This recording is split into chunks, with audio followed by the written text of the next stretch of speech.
Are you struggling to invest in property this year and need help buying? Then you need to book in a consultation with Investors Dream and let us do the hard work for you.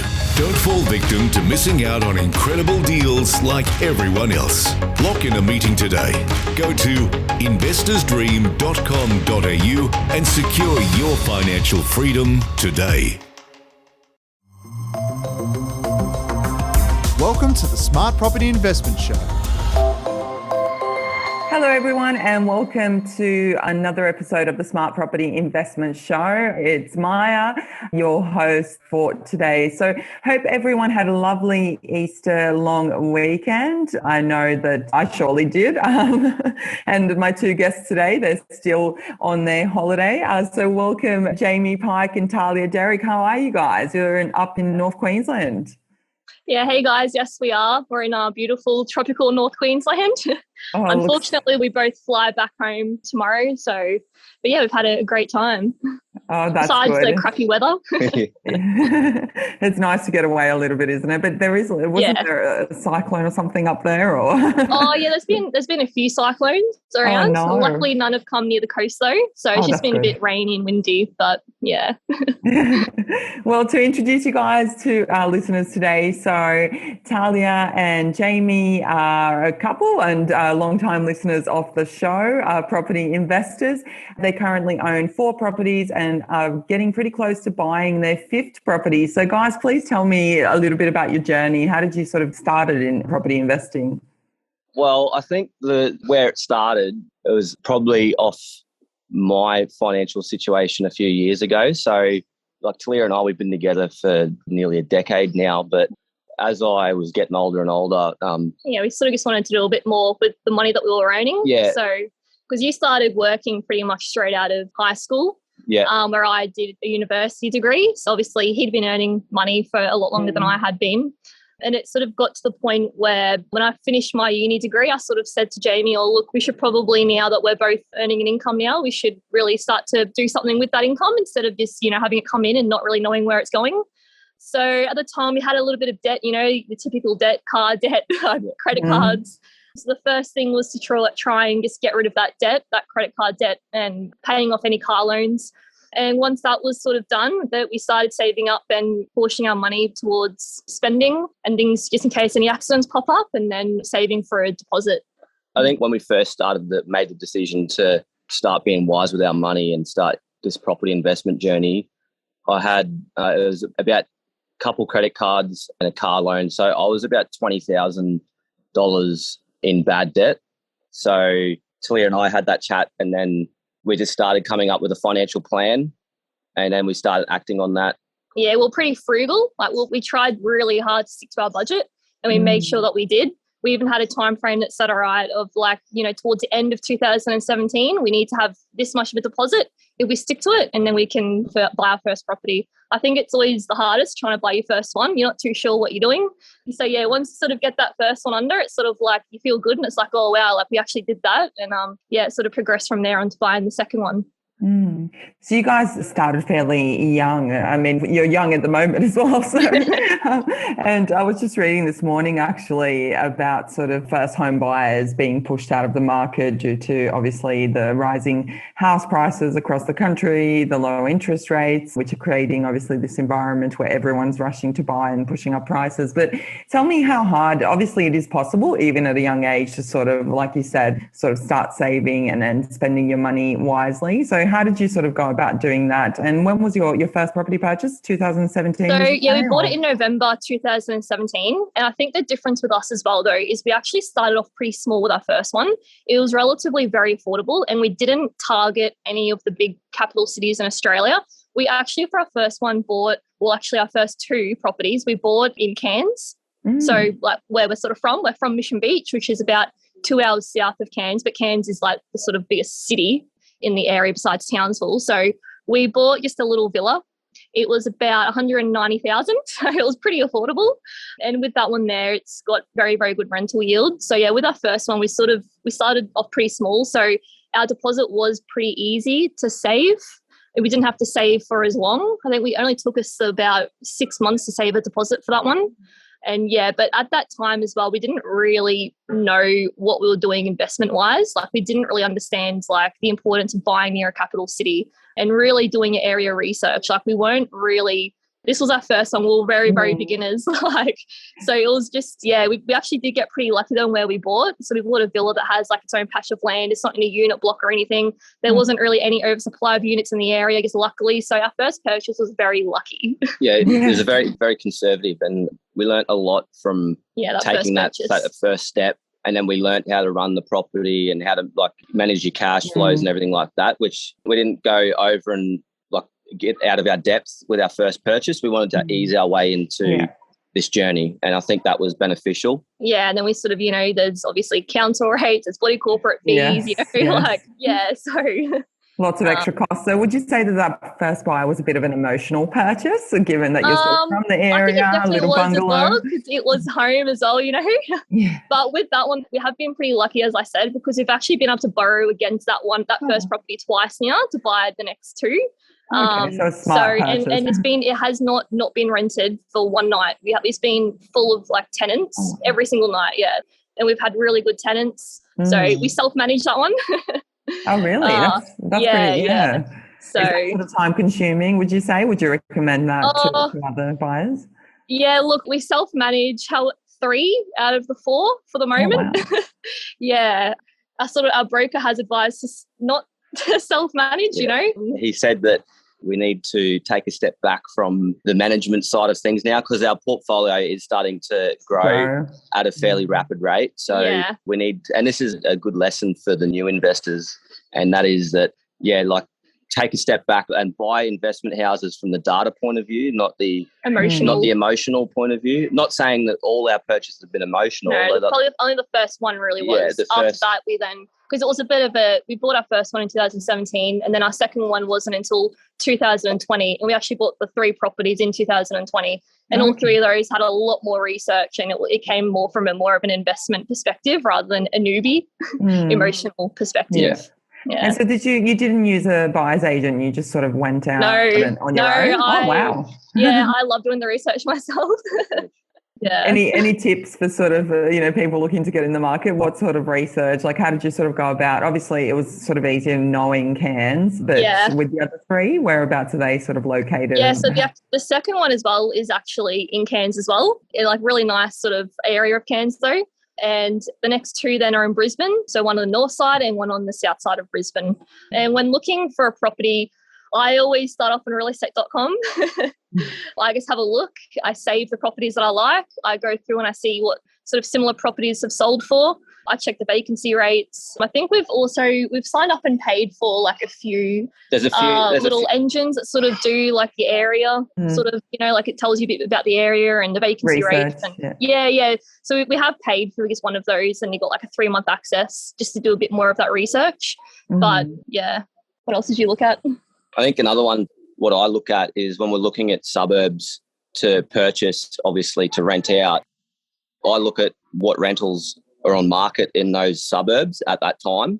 And obviously through those, you find those pockets where there's very, very next to no rentals and you've got a low vacancy rate. That's obviously a good indication. Yeah, you're going to be able to rent it out easy. Yeah, exactly. And so tell me, guys, so 2020 is when you bought 3 properties, which is pretty crazy given it was, COVID riddled year and everyone was worried about what was coming next and it was very uncertain. So how did you sort of make that decision? Tell us about those 3 properties. Well, we kind of had a bit of a bullish outlook on that where everyone was saying that during COVID, house prices are going to crash. And it's going to crash. It's going to crash. Don't buy. We had a fairly big discussions after discussions, and we were at that point where we obviously bought the first house in 2017. We had a few years of hard savings, so we were good to go to lock down some property. And like really, why wait? Like we've got a goal to try and buy as many properties as we can to work towards our end goal, which is basically trying to replace both our wages with passive income. So it's sort of like, well, why wait? Like what's the point in waiting? They reckon the best time to buy a property was yesterday. So even though it was COVID and lockdowns and everything, or like, well, we got a goal and we just bought that 3 in 1 year. And luckily we did, because now it's pretty hard to buy in Brizzy now. So very hard last year. So the first one you said, that was a little bungalow, and then the other 3, are they sort of apartments or what sort of properties? House number 2 is, well, obviously a house on land. So that's in Cairns as well. So that's in a fairly blue ribbon suburb of Cairns. So we're expecting that one will do its thing and just bubble away there slowly, probably not as well as what's happening in Brisbane at the moment. And then we have house number 3, which is on the southwestern side of Brisbane there. It's about 20 minutes from the CBD. That one is, house and land, and that thing is doing really well at this present time.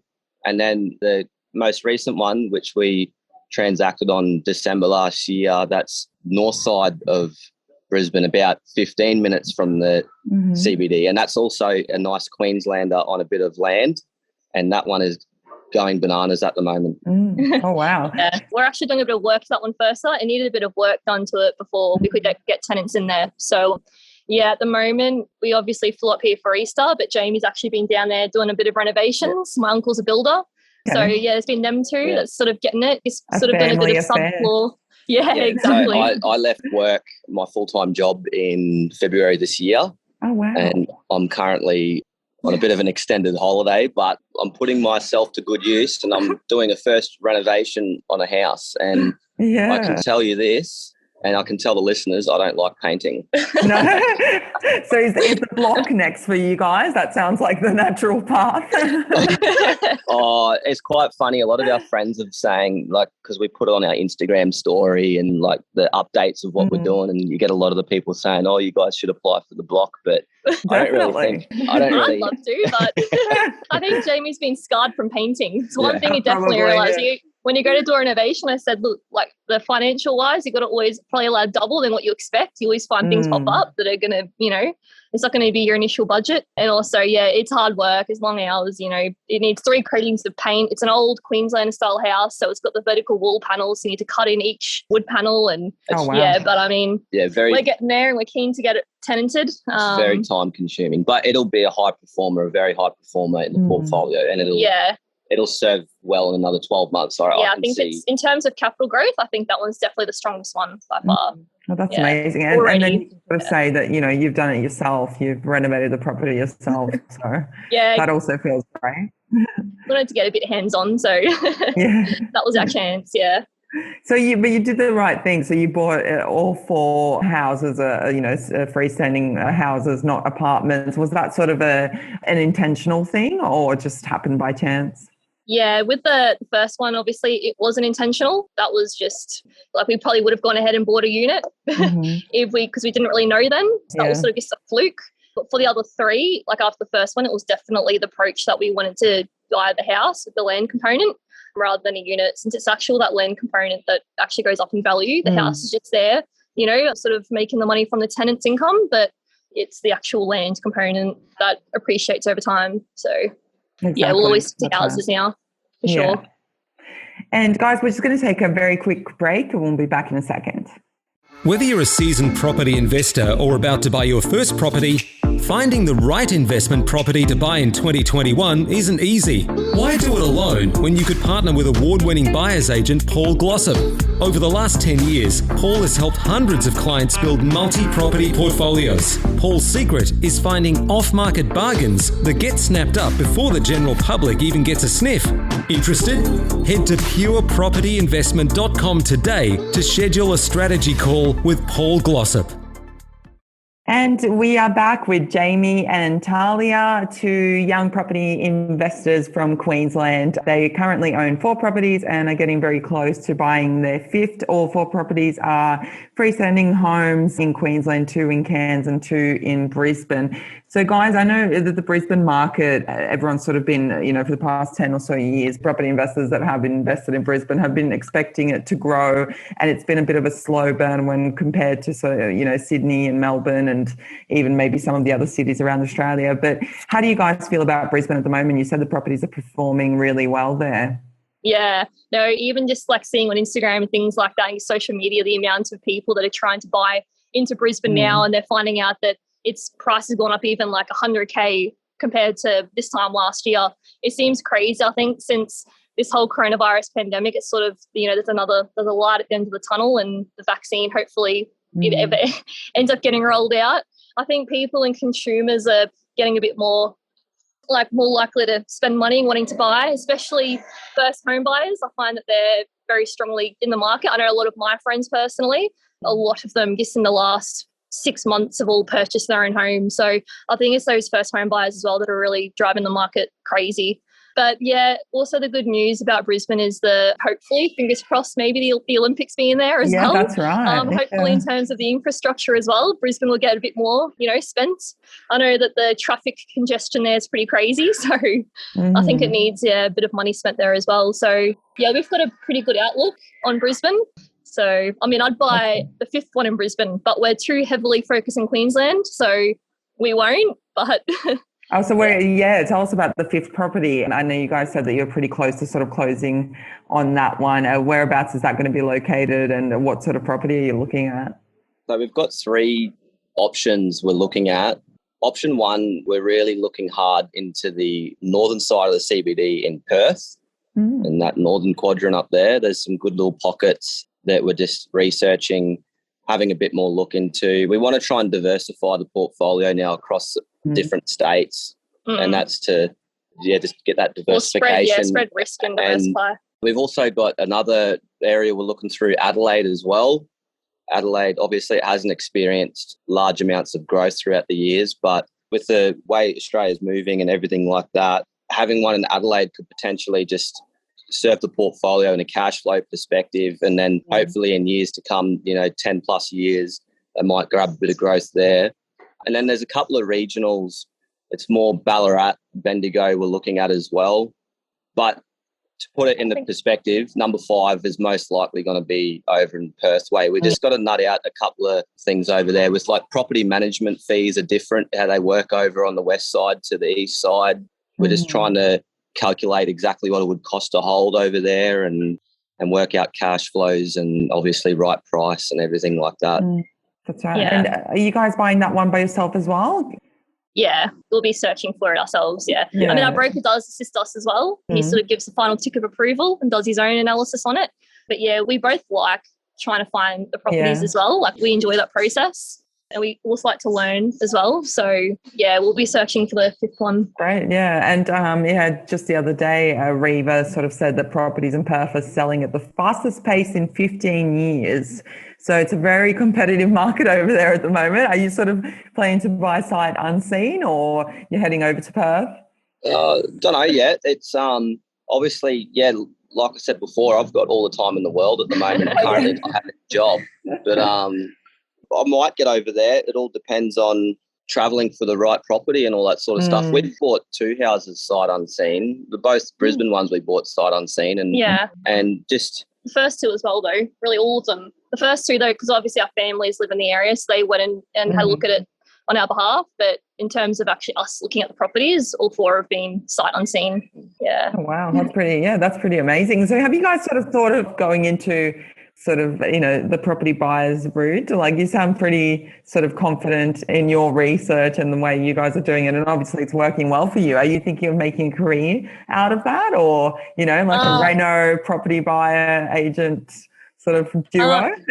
We are actually. Oh, wow. There you go. Yeah, we would like to get into that in the future. Obviously we need to get a bit more experience under our belt though. I think when we get into maybe try and get to the 10th property, we'd be pretty experienced by then.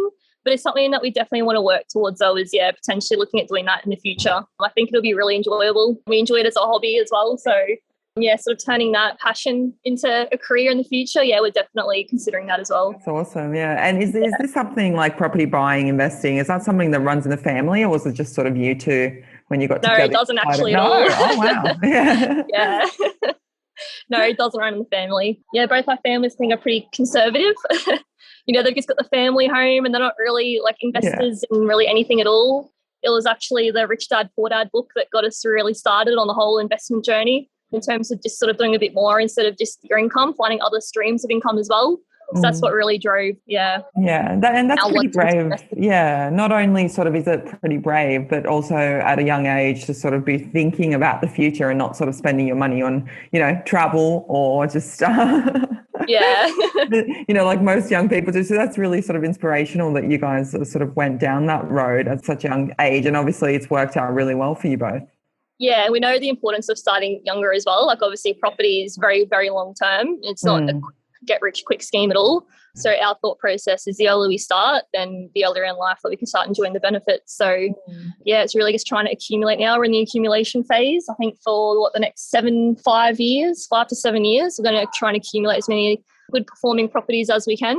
So yeah, the younger you start, the better really. Yeah, that's amazing. And tell me, so are all the properties currently sort of positively geared, or obviously that fourth one you're renovating, so that's not at the moment sort of being rented out?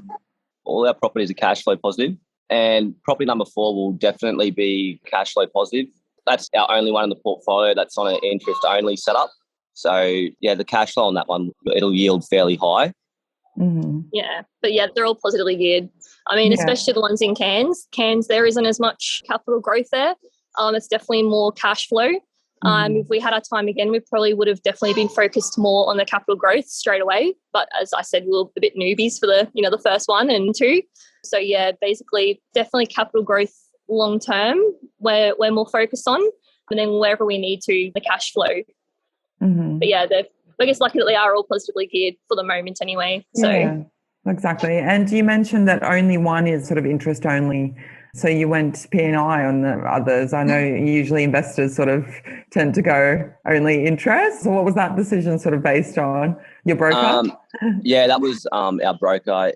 We ran the numbers, and obviously with the low prices, high rent in Cairns, it served its purpose to pay down the principal as well on that, because you won't really experience much capital growth up in Cairns. So how we thought it, we were both in full-time jobs. The property was cash flow positive on a P&I setup. So it was a bit of a no-brainer to do an interest only on all 3. They've all served their purpose and they're paying themselves down, which is really good. yeah. That's pretty amazing. Yeah. And so basically in terms of sort of using experts, the only expert you guys are using is a mortgage broker. Is that right? Yes, that's right. Yeah, we've got a really good mortgage broker in Townsville. His name's Craig Whaley from MPA Finance. So he's really, really good. Yeah, big thanks to him. He's the one that's been the biggest motivator, and obviously he's done it all himself as well. He's been through the journey, so it's really important to sort of have that role model as well. Yeah. And when you sort of need that advice, and it's good to have someone there to ask and just keep you on the right track. And so you said you're managing your own properties as well, which is I know Jamie now has all the time, free time on his hands. But how hard is it sort of to juggle managing 3 properties and everything else that sort of goes along with property investing, and then obviously your jobs on the side? And yeah, it's pretty easy how we've set up it. We've got pretty good relationships with our tenants. Like we're not best friends or anything like that, but they're all on leases under the Queensland RTA. We've done all that.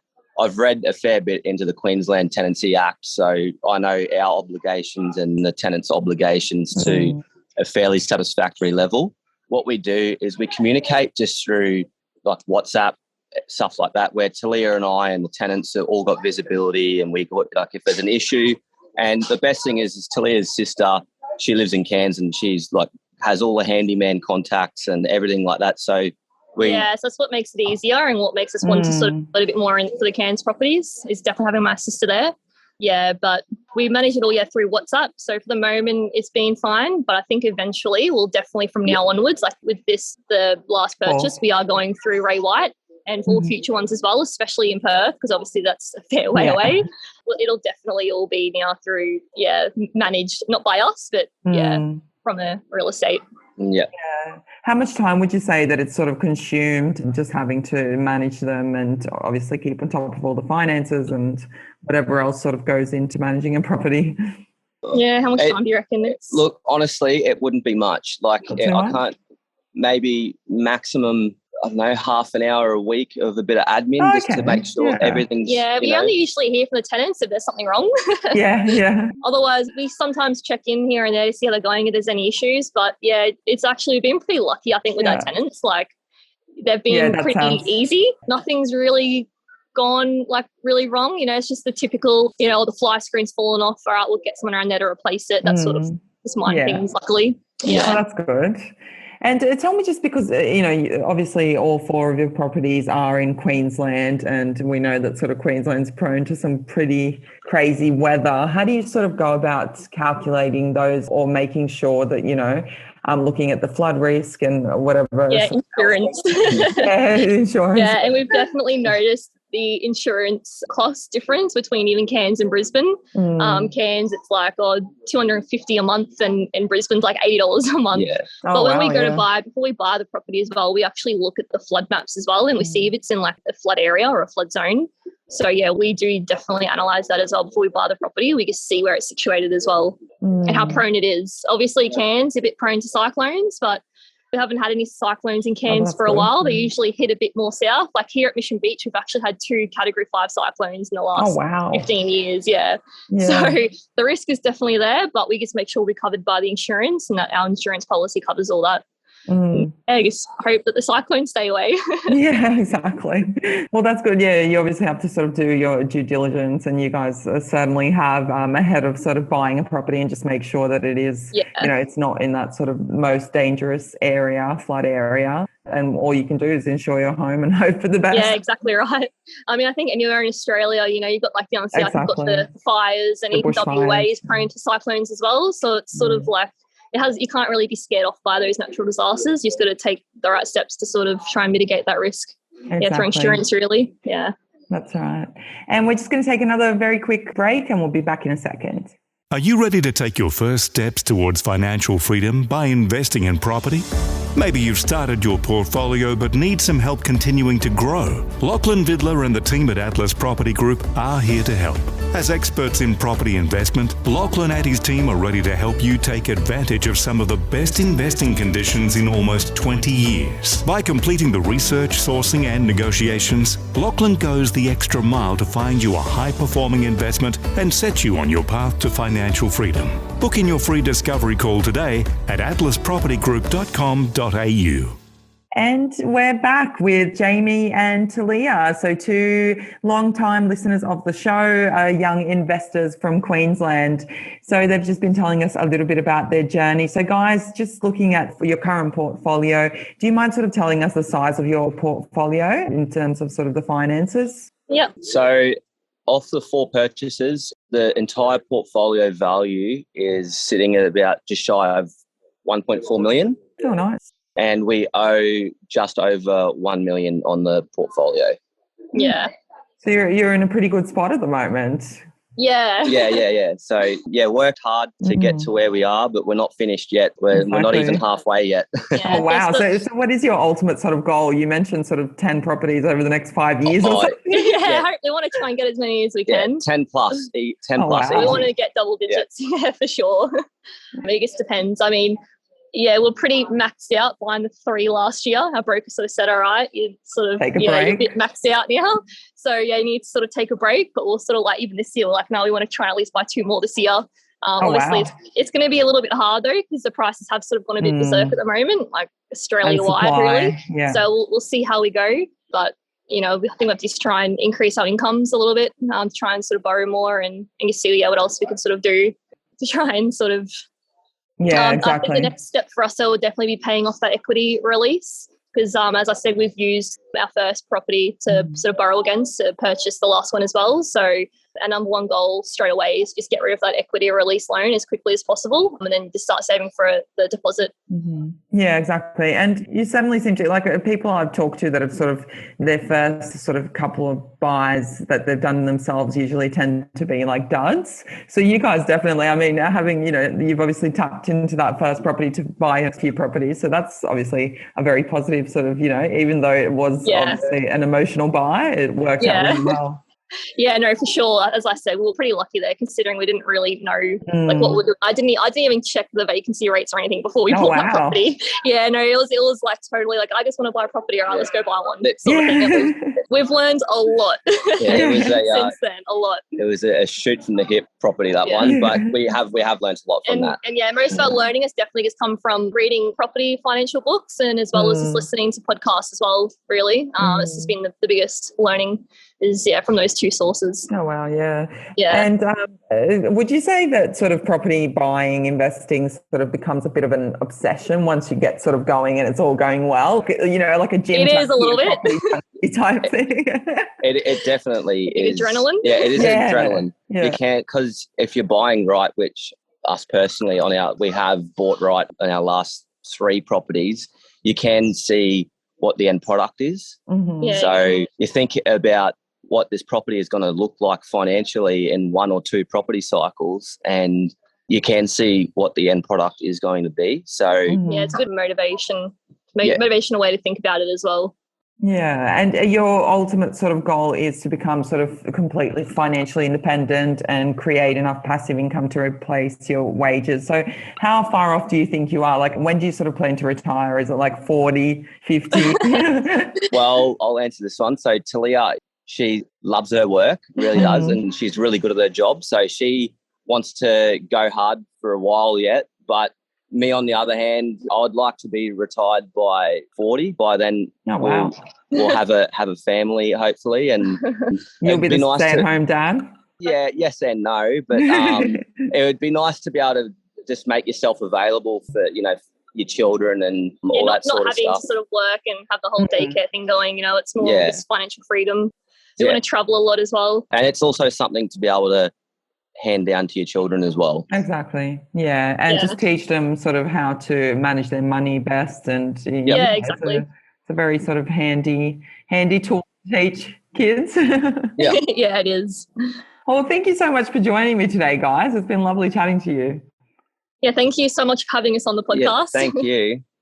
You're definitely like an inspiration for younger people and just providing sort of a different, because most sort of, buying your first property can be very sort of challenging mentally as well, just making that first, that move to sign up to a 30-year loan and, to buy this house that might not sort of be a place that you want to live in, but, obviously someone does. But so, yeah, well done on sort of, definitely an inspiration.